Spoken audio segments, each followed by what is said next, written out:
तो चलिए दोस्तों वीडियो शुरू करते हैं। वीडियो शुरू करने से पहले मैं आपको दो बातें बताने वाला हूं। देखो, पहले के पिछले वीडियो के अंतर्गत अपन ने जस्ट इसका जो पिछले वाला वीडियो था उसके अंतर्गत अपन ने क्वेश्चन नंबर 20 तक का पूरा जिक्र कर लिया था, जिसके अंतर्गत अपन 360 एक्सप्लेनेशन करने वाले हैं। जैसे कि हर क्वेश्चन से रिलेटेड 5-5 क्वेश्चन अपन एक्स्ट्रा पढ़ने वाले हैं जो कि राजस्थान में एग्जाम में पूछे गए हैं। ठीक है, तो इस वीडियो के अंतर्गत वैसे ही अपन 21 से स्टार्ट करेंगे और इस पूरी PDF के अंतर्गत 136 क्वेश्चन है। और आप सबको पता है कि एक पूरे के पूरे जो जितने भी क्वेश्चन मैं करा रहा हूँ सारे के सारे RBSE और NCERT की जो किताबें हैं 6 से 12 तक की, उन सभी के चैप्टरों के वस्तुनिष्ठ प्रश्न है। ठीक है, लगभग 10 से 12 चैप्टरों के वस्तुनिष्ठ प्रश्नों को एक साथ करके मैंने PDF बनाई है, जिसमें 136 क्वेश्चन शामिल है। ठीक है, इन 136 क्वेश्चनों को मैं सोल्व कराने वाला हूँ। पिछले वीडियो के अंतर्गत मैं 20 क्वेश्चन है उनका सोल्यूशन करा चुका हूँ। उनके साथ में हर वीडियो के साथ हर क्वेश्चन के साथ में 5-5 क्वेश्चन एक्स्ट्रा करा रहा हूँ जो कि राजस्थान के एग्जाम के अंतर्गत पूछे गए हैं। तो कुल मिलाकर के एक भी क्वेश्चन फालतू का नहीं है, सारे के सारे क्वेश्चन एग्जाम में पूछे हुए हैं और सारे के सारे क्वेश्चन राजस्थान की जो RBSE की और NCERT की जो किताबें हैं उनके वस्तुनिष्ठ प्रश्न है। ठीक है,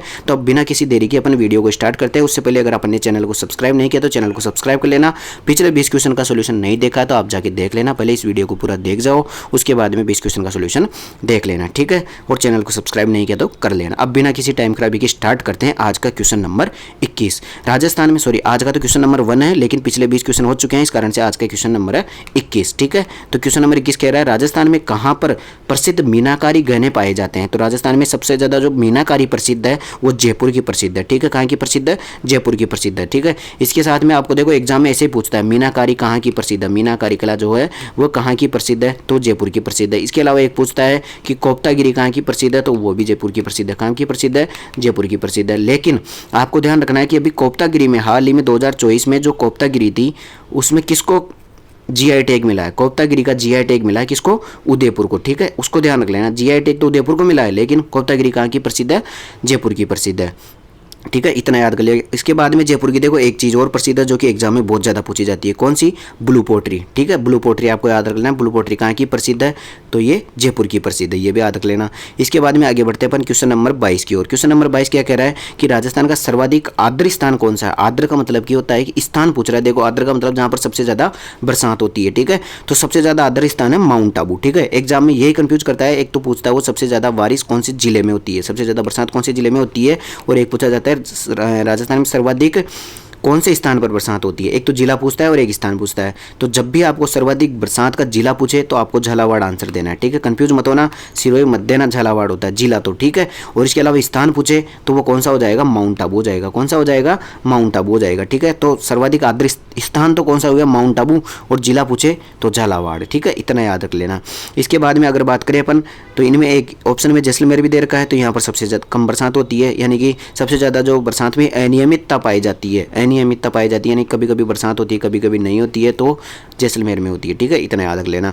इसके बाद में क्वेश्चन नंबर 23 क्या बोल रहा है? क्वेश्चन नंबर 23 बोलता है कि राज्य में अनौपचारिक शिक्षा कार्यक्रम कब चलाया गया था। ठीक है, तो ये कुल मिलाकर के फैक्ट बेस्ड क्वेश्चन है, आपको फैक्ट याद रखना है कि अनौपचारिक शिक्षा कार्यक्रम कब चलाया गया था? 1975 में चलाया गया था। अब देखो, सबसे ज़्यादा फैक्ट में जो राजस्थान GK में क्वेश्चन पूछा जाता है ना, वो ये पूछा जाता है सबसे पहले तो मेयो कॉलेज की स्थापना कब हुई थी। ठीक है, मेयो कॉलेज की स्थापना कब हुई थी। और एक क्वेश्चन पूछता है आपको कि अभी जैसे कि जो CT ग्रेजुएशन का पेपर था ना, उसमें जो 28 तारीख वाला सेकंड शिफ्ट का पेपर था, लास्ट का 4th शिफ्ट थी, उसकी बात करें तो उसमें एक राजस्थान हाई कोर्ट की स्थापना कब हुई थी, वो भी पूछा था। इसके अलावा आपको ये भी ध्यान रखना है कि जैसे कि जितने भी अपने प्रजामंडल के जो एकीकरण के जो 7 चरण चले थे ना, उनकी डेट भी याद रखनी है, वो भी एग्जाम में पूछी जाती है। तो फैक्ट बेस तो इतने क्वेश्चन पूछे जाते हैं। ठीक है, तो इन सबको याद रख लेना है। ठीक है, इसके बाद में आगे बढ़ते हैं अपन क्वेश्चन नंबर 24 की ओर। क्वेश्चन नंबर 24 कहता है कि राजस्थान की सबसे ऊंची पर्वत चोटी कौन सी है? राजस्थान की सबसे ऊंची पर्वत चोटी कौन सी है? तो गुरु शिखर। ठीक है, अभी CT ग्रेजुएशन में भी एग्जाम में क्वेश्चन आया था। इसके अलावा आपका एक ध्यान रखना है कि गुरु शिखर की एक तो पूछता है कि गुरु शिखर चोटी कहाँ पर है, कॉमन क्वेश्चन हो गया ये, तो ये कहाँ पर है? सिरोही में स्थित है। इसके अलावा गुरु शिखर ऊंची जो चोटी है उसकी ऊंचाई कितनी है? ये सबसे ज़्यादा एग्जाम में इंपॉर्टेंट क्वेश्चन है, 1722 मीटर। ठीक है, इसको याद रख लेना। तो कुल मिलाकर के राजस्थान की सबसे ऊंची पर्वत चोटी कौन सी है? गुरु शिखर है। कौन से जिले में? सिरोही में। और कितनी ऊंचाई है? 1722 मीटर है। इसके अलावा आपको ध्यान रख लेना है कि राजस्थान में जो सबसे ऊंची चोटी है ना, उनको आपको टॉप 3 तो कम से कम याद ही रख लेना। ठीक है, तो सबसे ऊंची चोटी कौन सी है? गुरु शिखर है, उसके बाद में शेर है, उसके बाद में कौन सी है? और जरगा है। ठीक है, इसमें जो गुरु शिखर और शेर है ये तो कहाँ पर है? सिरोही जिले में, और जरगा उदयपुर जिले में। ठीक है, इनको याद रख लेना। कुल मिलाकर के टॉप 3 तो आपको याद रखना ही है। इसके अलावा बैराड़ चोटी कहाँ पर है? जयपुर में। जरगा उदयपुर में बता ही दिया मैंने। तारागढ़ कहाँ पर है? अजमेर में स्थित है। ठीक है, इतना हो गया सारा।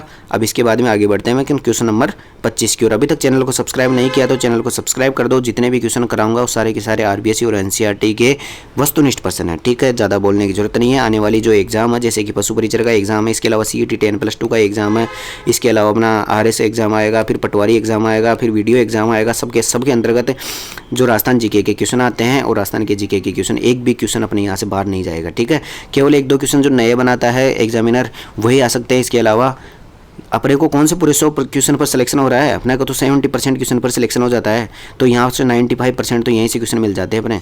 ठीक है, इसके बाद में आगे बढ़ते हैं अपन क्वेश्चन नंबर 25 की बात कर लेते हैं। क्वेश्चन नंबर 25 कह रहा है कि राजस्थान के किस नगर को झीलों का नगर कहा जाता है, यानी कुल मिलाकर के झीलों की सिटी किसको कहा जाता है, उदयपुर को कहा जाता है। सबसे ज़्यादा झीलें कहाँ पर है, उदयपुर में। ठीक है, अब आपको क्या रखना है याद, एक इसके अलावा वाइट सिटी भी कहा जाता है इसको, उदयपुर को क्या कहा जाता है, वाइट सिटी कहा जाता है। ठीक है, ये भी याद रख लेना। इसके अलावा आपको सिटी की बात करो तो सन सिटी किसको कहा जाता है, ब्लू सिटी किसको कहा जाता है, तो ये दोनों किसको कहा जाता है, जोधपुर को कहा जाता है। ठीक है, इतना याद हो गया। इसके बाद में आगे बढ़ते हैं, पिंक सिटी किसको कहा जाता है, तो जयपुर को कहा जाता है, ये तो सबको याद है। इसके बाद में अपन क्वेश्चन नंबर 26 की ओर बढ़ते हैं। तो क्वेश्चन नंबर 26 क्या कह रहा है, देखो क्वेश्चन नंबर 26 कह रहा है कि लॉर्ड हेस्टिंग्स संधि स्वीकार करने वाला प्रथम राजस्थानी राज्य कौन सा था, यानी कि राजस्थान की ऐसी कौन सी रियासत थी जिसने ये जो अंग्रेजों ने संधि की थी ना, वो सबसे पहले स्वीकार की थी, तो करौली ने की थी। देखो यहाँ पर भी एक ट्विस्ट बनता है, अगर आपको पूछे सन 1803 में सबसे पहले किसने संधि स्वीकार की थी, तो उसमें आंसर आएगा BA का मतलब सबसे पहले भरतपुर ने, फिर अलवर ने। ठीक है, वो हुई थी संधि। इसके बाद में उस संधि को समाप्त करने के बाद में 1817 में वापस से सहायक संधि स्टार्ट की थी, किसने, लॉर्ड हेस्टिंग्स ने। उसमें सबसे पहले किसने संधि की थी, करौली ने की थी। ठीक है, और एक क्वेश्चन ये बनता है कि सबसे लास्ट में किसने की थी, तो किसने की थी, सिरोही ने की थी। सबसे लास्ट में किसने की थी, सिरोही ने की थी। सबसे पहले तो करौली ने की थी, सबसे लास्ट में सिरोही ने की थी। ठीक है, ये एग्जाम में हर बार क्वेश्चन पूछा जाता है ये। ठीक है, इतना याद हो गया, तो ये संधि की सारे याद कर लेना। ठीक है, इसके बाद में आगे बढ़ते हैं क्वेश्चन नंबर 27 की ओर। क्वेश्चन नंबर 27 क्या कह रहा है कि राजस्थान में लिम्बाराम प्रसिद्ध है, तो ये जब मतलब ये मान लो कि करंट अफेयर्स का क्वेश्चन है, तो ये लिम्बाराम तीरंदाजी से प्रसिद्ध है।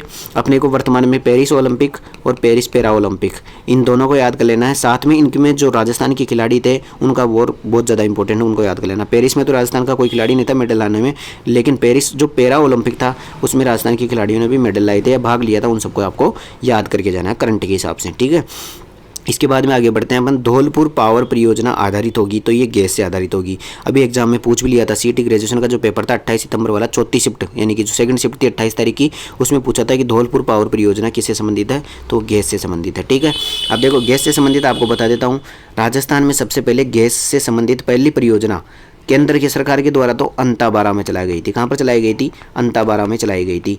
इसके बाद में राज्य सरकार के द्वारा स्वयं यानी खुद राजस्थान के द्वारा चलाई गई थी, कहाँ पर, रामगढ़ जैसलमेर में। कहाँ पर चलाई गई थी, रामगढ़ जैसलमेर में राजस्थान के द्वारा स्वयं के द्वारा गैस की परियोजना चलाई गई थी।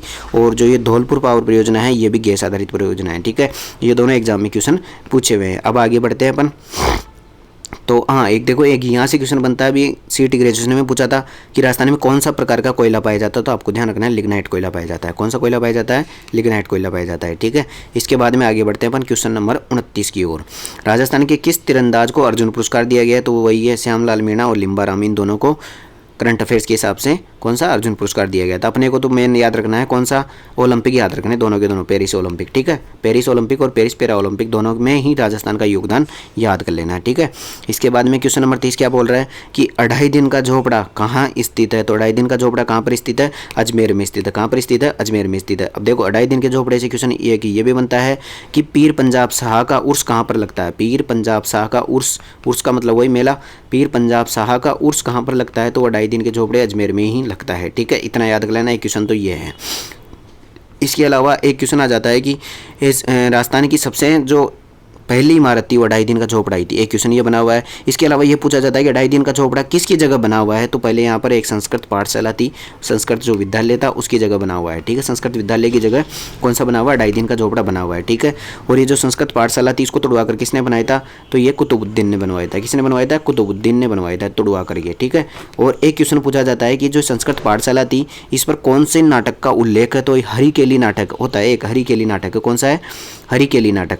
हरी केली नाटक है उसका उल्लेख किस पर है, संस्कृत पाठशाला पर है, और संस्कृत पाठशाला को वर्तमान में अढ़ाई दिन का झोपड़ा कहा जाता है। ठीक है, तो ये सारे क्वेश्चन एग्जाम में पूछे हुए हैं। ठीक है, इनको याद कर लेना। इसके बाद में आगे बढ़ते हैं अपन क्वेश्चन नंबर 31 की ओर। क्वेश्चन नंबर 31 क्या कर रहा है, राजस्थान के भौगोलिक क्षेत्र को राजस्थान नाम कब दिया गया था, तो 1 नवंबर 1956 को अपना जो राजस्थान का एरिया है उसका नाम राजस्थान पड़ गया था। ठीक है, कुल मिलाकर के संवैधानिक रूप से राजस्थान का नाम जो दर्जा हुआ था वो 1 नवंबर 1956 को हुआ था। और आपको याद होगा कि 1 नवंबर 1956 को राजस्थान का कौन सा एकीकरण का चरण समाप्त हुआ था, तो कौन सा चरण हुआ था, 7वां चरण। ठीक है, 1 नवंबर 1956 को 7वां चरण समाप्त हुआ था, और इसी दिन अजमेर मेरवाड़ा था उसको राजस्थान में शामिल कर लिया गया था। ठीक है, इसके अलावा सिरोही के जो आबू और देलवाड़ा थे उनको भी इसी दिन शामिल किया गया था। आबू और देलवाड़ा थे उनको भी इसी दिन शामिल किया गया था। ठीक है, तो जितने भी चरण हैं ना अपने 7 चरण हैं एकीकरण के, उन सबकी डेट जरूर याद कर लेना। ठीक है, एग्जाम में पूछता है। अभी सीटी ग्रेजुएशन में भी जो 28 तारीख वाला जो सेकंड शिफ्ट का पेपर था उसमें ये वाला क्वेश्चन पूछा था 1 नवंबर 1956 का। ठीक है, तो अब बात करते हैं क्वेश्चन नंबर 32 की ओर। राजस्थान का सर्वाधिक क्षेत्रीय विस्तार वाला नगर कौन सा है, तो सर्वाधिक क्षेत्रीय विस्तार वाला नगर है कौन सा, अजमेर है। ठीक है, आपको क्या है अभी 50 जिले याद करने नहीं है अपने को, केवल मात्र 33 जिलों के हिसाब से क्वेश्चन पढ़ने हैं। सारे के सारे सबसे बड़ा जिला वही जैसलमेर, सबसे छोटा जिला वही, उस हिसाब से याद करना है। ठीक है, तो कुछ भी आपको नया अपडेट नहीं करना। अभी तक सरकार का ही पता नहीं है, सरकार को भी पता नहीं कितने जिले रखने हैं कितने नहीं रखने हैं, तो फिलहाल इतना याद करो। इसके बाद में क्वेश्चन नंबर 33 क्या बोल रहा है, मेजर राज्यवर्धन सिंह राठौड़ का संबंध किस खेल से है, तो राज्यवर्धन सिंह राठौड़ का संबंध किससे था, निशानेबाजी से था। ठीक है, निशानेबाजी से था। ये इंपॉर्टेंट क्वेश्चन है, एग्जाम में पूछा जाता है खेल की दृष्टि से। ठीक है, इसके बाद में क्वेश्चन नंबर 34 की बात करें अपन। क्वेश्चन नंबर 34 है, राज प्रमुख के पद को समाप्त करके राज्यपाल का पद नाम किया गया है। यानी कि पहले क्या चलता था, राज प्रमुख बोला जाता था राजस्थान में, जो सबसे बड़ा पद होता था ना वो राज प्रमुख का होता था, लेकिन उसको समाप्त करके फिर राज्यपाल का पद चालू हुआ था। कब हुआ था ये, 1956 में स्टार्ट हुआ था। 1956 में राज प्रमुख का पद को समाप्त करके राज्यपाल का पद का स्टार्ट किया गया था। और राजस्थान के जो सबसे पहले राज्यपाल थे वो कौन थे, गुरुमुख निहाल सिंह थे। कौन थे, गुरुमुख निहाल सिंह थे क्या पहले राज्यपाल। इसके अलावा आपको पूछे भाई सबसे लास्ट में जो अंतिम राज प्रमुख कौन थे, तो आपको सवाई मान सिंह याद रख लेना है। ठीक है, सवाई मान सिंह याद रख लेना सबसे अंतिम राज प्रमुख। जब अपना देश आज़ाद हुआ था ना उस टाइम पे राज प्रमुख का पद था।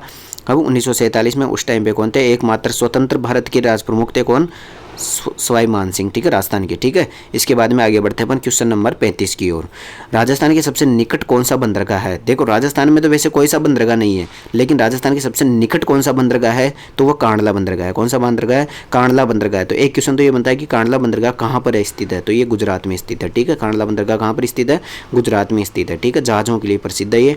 इसके बाद में बात करते हैं अपन भाई कांडला बंदरगाह राजस्थान के सबसे निकट बंदरगाह हो गया। ठीक है, इतना याद हो गया। इसके बाद में आगे बढ़ते हैं अपन क्वेश्चन नंबर 36 क्या बोल रहा है कि मक्का के लिए कौन सी मृदा सर्वाधिक उपयुक्त होती है। मक्का के लिए कौन सी मृदा सर्वाधिक उपयुक्त होती है, तो कौन सी होती है, दोमट मृदा सबसे उपयुक्त होती है। ठीक है, और दोमट मृदा अपन जानते हैं ये कौन सी होती है, जो कच्छारी मृदा बोला जाता है या जलोढ़ मृदा बोला जाता है उसी को दोमट मृदा कहा जाता है, जो नदियों के बहाव से आती है। ठीक है, और ये सबसे अधिक उपजाऊ मिट्टी भी होती है। लेकिन मक्का से ज़्यादा आपको ध्यान रखना है मक्का से ज़्यादा आपको ध्यान रखना है किसकी, कपास की। कपास की फसल का हर बार एग्जाम में क्वेश्चन पूछा जाता है।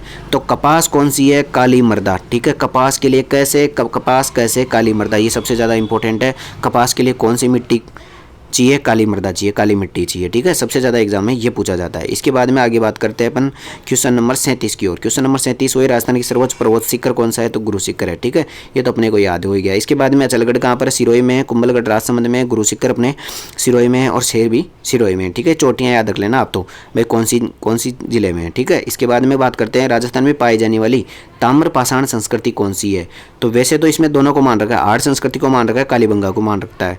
लेकिन कैसे कालीबंगा, कैसे कांस्य, कौन सी सभ्यता माना जाता है, इसको कांस्य सभ्यता माना जाता है। ठीक है, और जो आहड़ है इसको ताम्रपाषाण सभ्यता कहा जाता है। ठीक है, तो वैसे तो अगर कालीबंगा की बात करें तो कांस्य सभ्यता है, लेकिन इसमें कई जगह इसको ताम्रपाषाण सभ्यता भी कहा जाता है। ठीक है, इसके बाद में आगे बढ़ते हैं अपन क्वेश्चन नंबर 39 की ओर। क्वेश्चन नंबर 39 क्या कहता है, क्वेश्चन नंबर 39 है कितने रजवाड़ों एवं राज्यों के एकीकरण में राजस्थान राज्य बना। तो कुल मिलाकर के पूछना ये चाह रहा है कि राजस्थान के एकीकरण से पहले राजस्थान में कितनी रियासतें थी और कितने ठिकाने थे। तो राजस्थान में 19 रियासतें थी।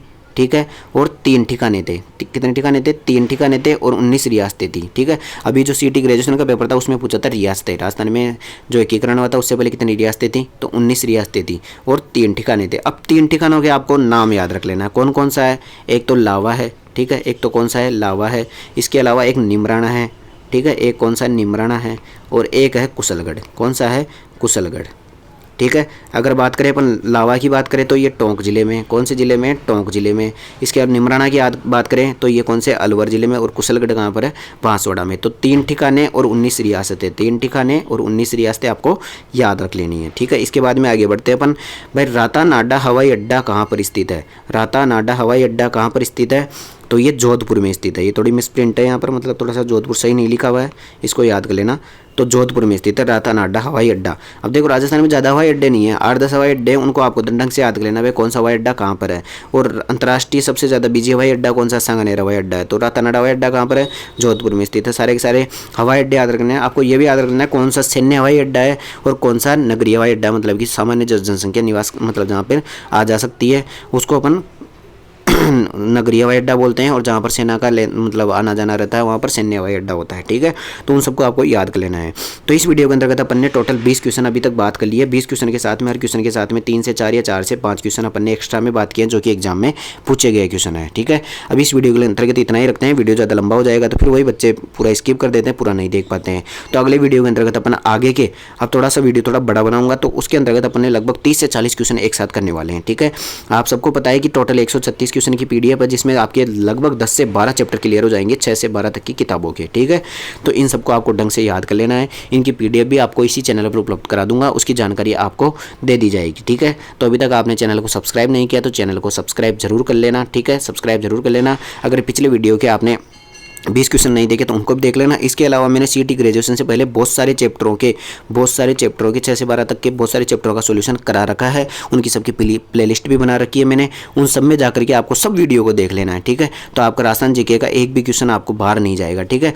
ये सब हो सकता हूँ कि 1-2 क्वेश्चन जो राजस्थान बोर्ड के द्वारा नया क्वेश्चन बनाया जाता है वो तो आएगा इसी, वो तो सबके, लेकिन जो नॉर्मल क्वेश्चन होते हैं जो बहुत बार एग्जाम में पूछे जा चुके हैं वो अपनी राजस्थान बोर्ड की किताबों से पूछे जाते हैं, तो इनसे बाहर कुछ नहीं जाएगा। तो उनको आपको ढंग से पढ़ लेना है, ठीक है। इसकी PDF भी इसी चैनल पर उपलब्ध कराऊंगा, उसकी जानकारी आपको दे दी जाएगी। तो चैनल को सब्सक्राइब कर लेना और बेल आइकन को जरूर दबा देना ताकि जैसे नया वीडियो आएगा आपको नोटिफिकेशन मिल जाएगा, ठीक है। तो आज की वीडियो के अंतर्गत इतना ही। Thank you.